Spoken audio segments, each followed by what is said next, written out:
Ever get that feeling like something's just off? Like a picture-perfect town, hiding a dark secret. That's the vibe I got diving into this case. We're headed to Mountain City, Tennessee. It's one of those places, small town, peaceful mountain community where everyone knows their neighbors. The kind of place you wouldn't expect a brutal double homicide to shatter the peace. Right. And that's exactly what happened. We're talking about the murders of Billy Payne and his fiancée, Billie Jean Hayworth. Young couple just starting their lives, raising their 7-month-old son. And then on January 31st, 2012, everything changed. Yeah. A coworker found Billy. He was in bed, shot, and his throat had been slit. Later, a neighbor found Billie Jean. She was in the baby's room, also shot, holding their infant son. Thankfully, the baby was unharmed. It's a chilling scene, but what's striking is what's missing. No forced entry, no signs of robbery, even Billy's wallet was left untouched. This cleanliness, it points to a targeted attack, something very carefully planned. Makes you think, like the killer wanted to send a message. But what was the message? And who would want this young couple dead? That's what initially baffled investigators. I mean, Billy and Billie Jean were, by all accounts, a quiet couple, hardworking. They worked at the local cotton mill. No history of trouble, no known enemies. So where do you even begin to unravel a mystery like that? Well, you start with the basics. Interviews with friends, family, neighbors, anyone who might shed light on their lives, their relationships, any conflicts. Yeah. The initial interviews didn't turn up any obvious suspects or motives. It was like a puzzle with half the pieces missing. And then just when investigators hit a wall, a strange new thread emerges. Rumors of a heated online feud. A Facebook feud, to be precise. Between the victims and a woman named Janelle Potter. Now, we've all seen our share of online drama. Right, but could a Facebook feud really escalate to murder? That's the question. So who is Janelle Potter? At the time, she was 30 years old, lived with her parents. Barbara and Marvin Potter, he went by Buddy. They lived in Mountain City, but were kind of considered outsiders. Janelle was described as sheltered, spent a lot of time online. And here's where things get messy. This whole feud started with, a love triangle. Janelle was friends with Billy Payne's sister, Tracy, and Tracy's friend, Jamie Kurd. Now, Jamie also happened to be Billy Payne's cousin. And to make things even more complicated, he was also romantically involved with Janelle. Oh, boy. So you've got this tangled web of relationships, simmering jealousy, and then it all spills onto Facebook. What began as petty arguments between Janelle and Billie Jean, Billy Payne's fiancée, escalated into cyberbullying. And, we're not talking about just a few mean comments. Yeah. This was relentless. Dozens of anonymous accounts, most likely created by Janelle, just piling on with insults and threats. It got so bad that Billy and Billie Jean unfriended her. But here's where the online world collides with reality. Just days after the murders, police go to interview Janelle and her parents. It's a strange encounter. Let's hear a snippet of that interview. Okay. It's chilling. I agree. Instead of expressing concern or shock over the murders, they're on the defensive. Yeah, almost deflecting blame. It's like they're more worried about being perceived as suspects than about the fact that 2 people are dead. What struck me is the complete lack of empathy for the victims. Their focus is entirely on Janelle, her alleged victimhood.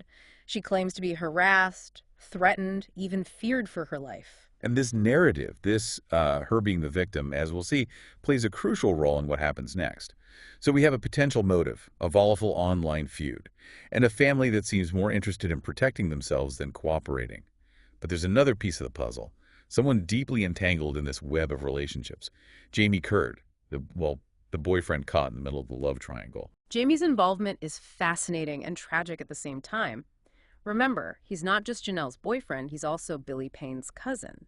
Caught between these two warring factions, his actions, or inaction, will have a huge impact. And this is where things take a darker turn. Remember how Janelle claimed to be the target of threats?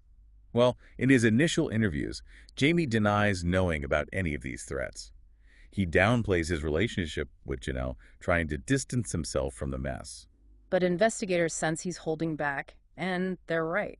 What's interesting is that his early statements are full of inconsistencies. He says he barely knew Janelle, but evidence contradicts that. There's a tension between his desire to protect himself and his awareness of how serious the situation is. And it's not just his connection to Janelle that raises red flags. It comes out that Jamie had a history of conflict with Billy Payne. During a recent argument, he'd even threatened to cut Billy's throat. Chilling detail, given how Billy was found. But what's even more disturbing is that Jamie's denials eventually crumble, and he makes a shocking confession. This confession is a major turning point. Jamie reveals he was at the Potter's house 2 nights before the murders. Marvin Buddy Potter, the ex-Marine, approached him, asked for his help with something. He's vague on the details, but it's clear Buddy is planning something. And then, on the night of the murders, Janelle sends Jamie a text. "Daddy's ready." Oh, those 3 words are like a lightning bolt in this case. Exactly. It suggests Janelle knew about her father's plan, maybe even orchestrated the whole thing. It's a perfect example of how digital communication can be used to facilitate real-world violence. Jamie, in his confession, goes on to describe what happened that night. Buddy picked him up, drove him near Billy's house, gave him a gun. He insists he refused to kill anyone, but agreed to be the lookout. What he witnesses next will stay with him forever. He describes following Buddy into the house, hearing Billie Jean scream and run, and then gunshots. It's a brutal scene. Jamie, despite his claims of reluctance, is now caught up in this double homicide. So Jamie takes a lie detector test, and he passes. He even agrees to make a recorded phone call to Buddy, asks him if he got rid of that stuff from Billy's place. This call becomes a virtual confession from Buddy. It's a classic investigative technique, using a recorded conversation to get a confession. And it works. Buddy, thinking he's just talking to Jamie, admits to being involved. With this new evidence, police get a warrant to search the Potter house. And what they find isn't just incriminating, it's chilling. An arsenal, huh? I mean, what exactly are we talking about here? Nearly 200 firearms, handguns, rifles, assault weapons, even a collection of knives. Not exactly what you'd expect from this seemingly mild-mannered ex-Marine. 200 firearms. That's not a collection. That's a stockpile. Makes you wonder what he was preparing for. Definitely raises some red flags about his state of mind, his potential for violence. But you'll recall those modified bullets we talked about, the ones designed to cause more damage. Yeah, those poor man's hollow points, right? Right. None of the guns they found at the house matched the murder weapon. But they did find ammunition that was consistent with the modified bullets used to kill Billy and Billie Jean. So even if they couldn't definitively tie Buddy to the actual murder weapon, the ammo was pretty damning. Absolutely. Direct link between him and the crime scene. Backs up Jamie's testimony, too. But there's another layer to this, something that really adds to the bizarre nature of this case. Remember all that shredded evidence? Barbara Potter trying to destroy it when the police showed up. Yeah, the Facebook posts and emails about the feud. Well, a lot of those emails were between Barbara and someone named Chris, claimed to be a CIA agent. Wait, a CIA agent? Come on. I know it sounds crazy, right? But these emails from Chris, they played a big role in fueling Buddy's paranoia, this belief that his daughter was really in danger. Chris even encouraged Buddy to do what you gotta do, told him the CIA would have his back. It's unbelievable that he fell for that. You have to wonder if his military background played a role. Maybe. His training, instills a sense of duty, following orders, even when those orders come from, well, a questionable source. But here's the thing. Chris was totally made up. You're saying the CIA agent didn't exist? Nope, fake. Digital forensics traced those emails right back to the Potter house and the writing style. Same grammatical errors, everything matched Janelle's perfectly. Turns out she'd stolen pictures of a former classmate to create this whole online persona. Wow. She didn't just make up threats, she created a whole person to back them up. Talk about manipulative. She knew exactly how to play on her father's protective instincts. Yeah. Weaponized his love for her, really. Turned him into a tool for her revenge. So the family's facade starts to crumble. Buddy cracks under interrogation, admits to being involved. He even confesses to Barbara in a recorded phone call. What did she say when you told her he did it? More concerned with protecting him than anything. Like she's already figuring out how to get him out of trouble. No shock, no grief. Cold. Calculated. Exactly. Her reaction tells you she knew about the plan, maybe even helped. Remember, she was the one communicating with Chris.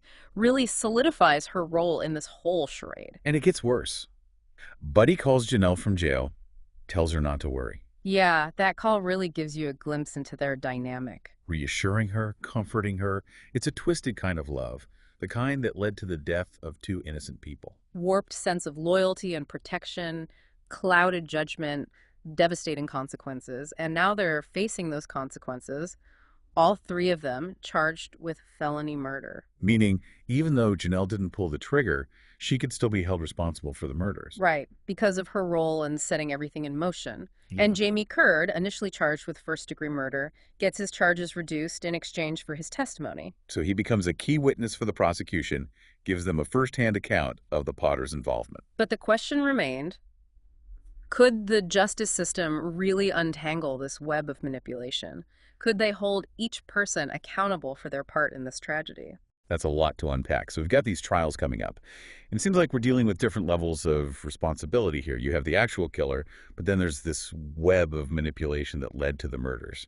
How did that all play out in court? Well, the trials were just as captivating as the investigation, really reflecting the complexities of the case. Prosecutors faced a tough challenge. How do you present this convoluted story to a jury? How do you make it clear and compelling? Especially with a crime that's basically rooted in online manipulation. It's not your typical murder with clear physical evidence and motive. Exactly. So let's start with Marvin "Buddy" Potter. Prosecutors went for a streamlined approach, focused on the most concrete evidence. They emphasized the modified bullets, the premeditation involved. So zeroing in on the physical evidence, the ballistics. Right. They brought in experts to talk about the modifications to the bullets, how they were meant to cause maximum damage. Even though they never found the actual murder weapon. Nope. But they had the ammo. And of course, they used Jamie Kurd's testimony to paint a picture of Buddy's actions before and during the murders. Jamie being there when Buddy asked for help. Yeah. Driving him to Billy's house. Yeah. Giving him a gun. Right. And then you've got Buddy's own confession in the phone call and during interrogation. It seems like they kind of avoided getting too deep into the catfishing scheme. Yeah, they probably felt it would just confuse the jury. Take away from the core evidence connecting Buddy to the murders. They kept it simple. Buddy had the means, the opportunity, and he confessed. Did it work? It did. 2013, Marvin "Buddy" Potter convicted on 2 counts of first-degree murder, 2 life sentences, no parole. Wow.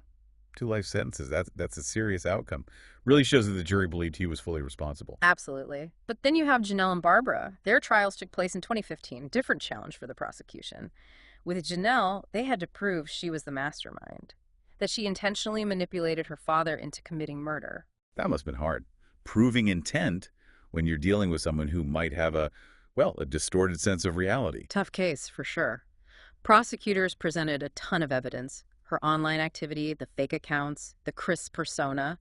So they painted her as this puppet master. Yeah. Pulling the strings behind the scenes. Right. They argued her motive was clear. Jealousy, revenge. She had a history of escalating conflicts online. Knew her father was easily manipulated, especially when it came to her safety. Using his love for her against him. Exactly. But Janelle's defense painted a different picture. How so? Focused on her social awkwardness, limited social skills, maybe even intellectual limitations. So they were saying she was more troubled than criminal. Yeah, basically. They argued she was immature, naive, possibly delusional, but not a cold-blooded killer. And what about Barbara? Similar defense. Loving mother trying to protect her daughter. Believed the threats were real. Victim of manipulation herself. 2 very different stories. Was Janelle this cunning manipulator, or was she just a vulnerable young woman who made a horrible mistake? What did the jury think? Guilty. Both Janelle and Barbara convicted of first-degree murder. Wow. So despite the defense's efforts, the jury held them accountable. What were their sentences? Janelle got life. Barbara was also sentenced to life, but there was a twist. Years later, her conviction was overturned. Technicalities in the original trial. Really? Yeah. She ended up pleading guilty to a lesser charge. Facilitation of murder. Meaning she helped, but wasn't the main instigator. So in the end, the system recognized the different levels of responsibility. I guess you could say that. Yeah. But let's not forget, they both played a part in this. Contributed to the lies, the deception, which led to 2 people losing their lives. This whole case really highlights how powerful manipulation can be, how it can prey on our weaknesses. Yeah. It's a reminder to think critically, to question what we see and hear. Be mindful of the consequences of our actions, both online and off. This deep dive into the Mountain City Facebook Feud murders, it's been a roller coaster. Fascinating and disturbing. A real cautionary tale for the digital age. Gives us all a lot to think about. Online behavior, manipulation, the blurred lines between the virtual and real. A good reminder that behind every screen name, every profile, is a real person. and the impact of our actions can be devastating, more real than we might think. Absolutely. Well, thank you for joining us. We hope you found this deep dive informative, thought-provoking, maybe even a bit unsettling. Until next time, stay curious, stay informed, and stay safe.